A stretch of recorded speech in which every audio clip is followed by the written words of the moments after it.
என் அம்மா எனக்கு எப்போவுமே பர்த்டேக்கு ஷர்ட்ஸ் தான் வாங்கி கொடுப்பாங்க. நான் கூட சைக்கிள் வேணும், வாட்ச் வேணும், பிளே ஸ்டேஷன் வேணும்லாம் நான் கேட்டே இருப்பேன். ஆனால் அவங்க எனக்கு எப்போவுமே ஷர்ட் தான் வாங்கி கொடுப்பாங்க. அவங்க சொல்லிகிட்டே இருப்பாங்க, எனக்கு ஒரு ஷர்ட் பிடிச்சதுன்னா வாரத்துக்கு 4 தடவை கூட போடுவேன்னு. என் அம்மாவுக்கு அப்புறம் என் பர்த்டேக்கு ஷர்ட் வாங்கி கொடுத்தது நீ தான் ரீனா. ரீனம்மா, நீங்க வாட்ச் வாங்கி கொடுத்தா கூட இப்படிதான் ஒரு கதையா சொல்லிட்டு இருப்பாரு. கரெக்ட் குமார் அண்ணா, இதே மாதிரி எத்தனை பொண்ணுங்கிட்ட சொல்லியிருப்பாரோ. ஏன் குமார்? நிஜம்னு நினைச்சு நான் கூட ஒரு செகண்ட் எமோஷனல் ஆயிட்டேன். இல்லை ரீனா, நிஜமா தான் சொல்றேன்.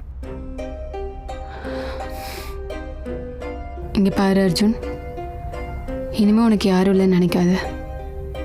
குமாரன் இருக்காரு, நானும் இருக்கேன்.